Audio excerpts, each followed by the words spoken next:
Edward Gibbon wrote the 6-part series The Fall and Decline of the Roman Empire. In Book 1, he discusses the rise of Christianity and the things he believes led to its rise. This is Part 2 of this series. The number 2 reason that Gibbons wrote about was the doctrine of a future life, improving by every additional circumstance, which could give weight and efficacy to that important truth.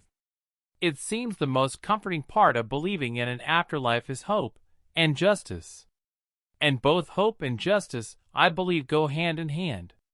So I think everyone can agree that bad things happen to good people, and good things happen to bad people.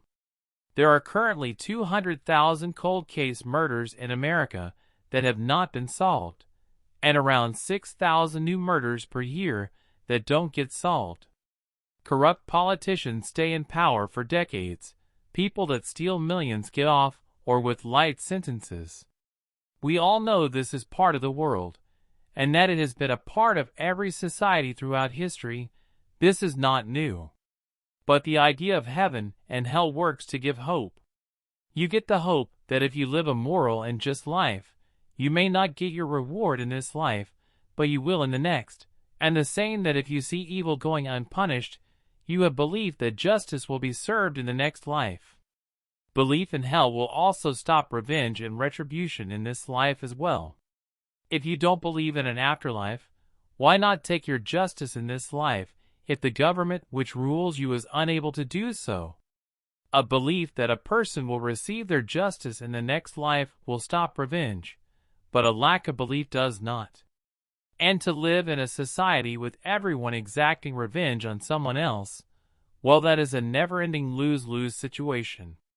But with the belief in an afterlife, it gives room for forgiveness, mercy, and grace. Most people in the Roman Empire were either poor or slaves. There was thought by the Roman Senate at one time which would mark slaves out with a patch or a certain type of cloth, but the Senate decided not to go forward with the plan because then the slaves would realize how much they outnumbered the free citizens and would revolt. So when you see so much injustice, and you are a slave yourself, it is easy to see how the thought and assurance of an afterlife will give someone hope.